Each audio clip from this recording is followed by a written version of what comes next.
Partendo proprio da quello che è alla base del progetto Per il mio corpo vi seppellirà, da dove nasce l'idea per il film? Allora, l'idea nasce dallo lo sviluppo di un cortometraggio che si chiama Cucito addosso, sempre pulp western come genere, che è uscito nel 2012, seguito a questo cortometraggio che già raccontava il paesaggio, diciamo, del meridione, del meridione all'indomani dell'unità italiana. Su questa scia, coinvolgendo la produttrice Olivia Musini e poi successivamente Andrea Paris e Matteo Rovere, abbiamo sviluppato questo progetto che mescola un po' le carte, insomma, non è un film storico, è un film di genere, racconta la vicenda di una banda di spietate drude, bandite, cacciate da un altrettanto spietato cacciatore di briganti, un ex ufficiale borbonico convertito al nuovo regno, diciamo alla Guardia Nazionale che occupa il sud Italia e caccia i briganti, è uno spietato colonnello che diciamo istiga questo cacciatore d'Italia a inseguire queste donne tutte con un passato una diversa dall'altra, ma con in comune una voglia di rivincita sui soprusi subiti, che sequestrano una giovane aristocratica e infine insieme a loro si unisce questa donna senza nome e senza passato che si chiama il Re, che è un altro personaggio emblematico di questa terra un po' stuprata dall'occupazione sabauda, violentata dalla guerra di unificazione e dove si ritrovano tante contraddizioni. Poi il film vuole essere un film di intrattenimento, diciamo è stato un'avventura girarlo,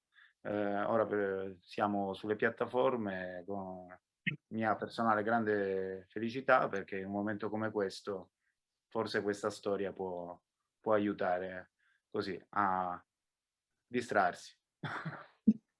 Questa è diciamo, è una storia, si può dire, di vendetta femminile. Cioè, qual è stata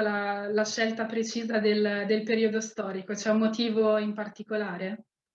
Il motivo è il mio interesse nei confronti di quel momento preciso in cui l'Italia ancora non si è fatta o si è fatta da poco e in cui io sono palermitano e in cui insomma la terra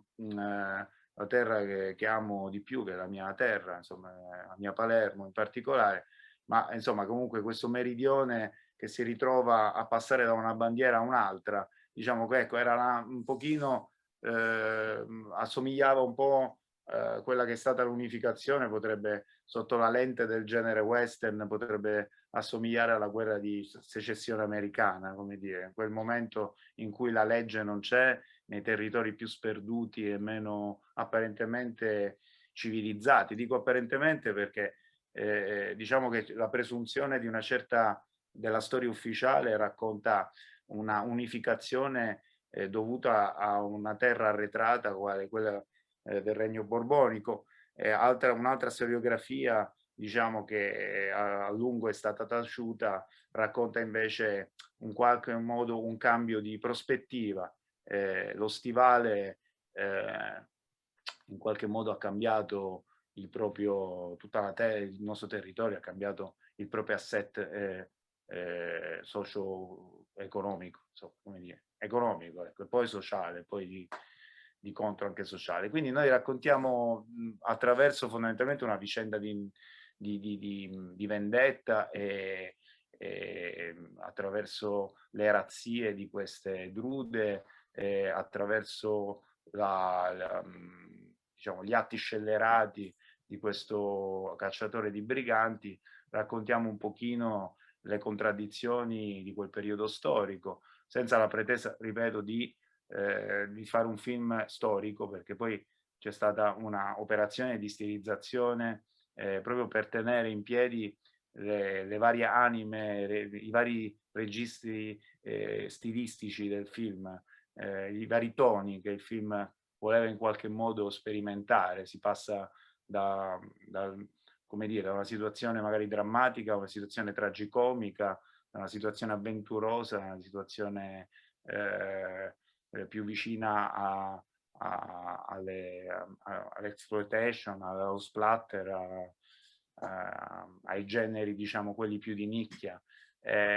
Io ho provato a tenere, insomma, questo mazzo di carte in mano, tra le altre cose interpretato da una squadra di meravigliosi attori, dico meravigliosi perché per me è stato importante lavorare con loro, li ho scelti prima, devo essere sincero, in base alla loro come dire, localizzazione geografica, cioè alle loro origini, e poi nel senso che volevo vedere solo attori del meridione, e infatti poi c'è anche un attore, unico, c'è uno piemontese, ecco, c'è uno, Come l'hai definito anche tu, questa è una storia western,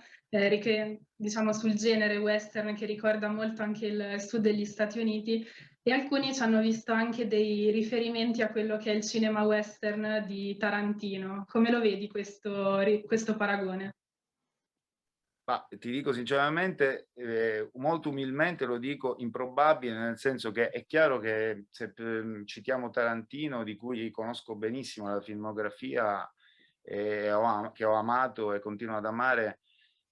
così come Leone, così come qualcuno ha anche parlato dei maestri del nostro cinema, Fulci, Bava, Deodato, per carità, ma io sono onorato di questi meravigliosi paragoni, e non c'è nessun tipo di riferimento esplicito, voluto, intenzionale. Io mi ho approcciato a questo film più partendo dai miei disegni, io sono nel mio piccolo un disegnatore, faccio storyboard, dipingo da sempre, dal mio immaginario calato dentro una situazione storica molto complessa e dal punto di vista narrativo ricchissima, veramente ricchissima di storie interessanti. Il nostro risorgimento è pieno di storie, di avventure, di situazioni anche molto violente, che obiettivamente è difficile non immaginare dei film, non immaginare di voler raccontarle. Poi se è uscito fuori, come ho notato in molte anche condivisibilissime critiche, o comunque in molte cose, questo parallelo mi onora, ma non c'è nessun intento né di emulazione né tantomeno di paragonarsi, ecco, a un cinema, come dire, gigantesco. Parlo di Sergio Leone, di Tarantino, che dire, però sono stato anche influenzato molto da Scorsese, da Cronenberg. Diciamo che quando ho studiato cinema, tutte queste, e continuo a studiarlo, tutto quello che mi arriva, poi alla fine lo rimastichi e lo rimetti, e forse esce in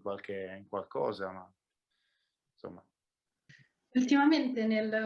nel cinema c'è stata da una parte la ricerca di nuove storie e anche la ripresa di generi un po' dimenticati come appunto il western, e dall'altra poi c'è stato il duro colpo inflitto dalla pandemia. Tu come lo vedi il futuro del cinema? Io penso che il cinema come dimensione di linguaggio esisterà sempre come dire, e sarà sempre più evoluta. Sicuramente non è... sicuramente la sala e tutto ciò che comportava la sala cinematografica è quello che poi manca, è quel senso di aggregazione, per quanto poi una cinema ci vada anche da solo, però reagisci col pubblico. Eh, ehm, è un'altra cosa che purtroppo, tranne attraverso assembramenti, diciamo in alcune zone anche illegali, non si potrà riprodurre finché la pandemia, finché saremo in questa situazione. Quindi mi auguro che il cinema riaprirà, cioè io mi auguro comunque che poi il cinema sappiamo che era già in crisi da anni rispetto, poi si era risollevato, insomma, rispetto a quella che è stata la grande televisizzazione, no, del nostro paese, come dire, cioè, ora il cinema è alimentato da tutto ciò che lo produce, quindi sempre cinema è chiaro che la percezione è diversa. Non credo che sia distratta, però, ecco, nel senso, vedere un film a casa, un sacco di amici mi hanno mandato dei messaggi affettuosi in questi giorni per uscito questo film, e lo vedevano tutti con dei videoproiettori pazzeschi e degli impianti stereo pazzeschi, quindi certo non è la stessa cosa, manca la condivisione che si sta ritrovando in altre modalità, si sta ritrovando nella virtualità, che io per esempio frequento poco, non ho social, non sono diciamo, su quelle autostrade lì, ma perché ho paura di farmi investire da qualche camion, ci sono un sacco di pazzi su quelle autostrade.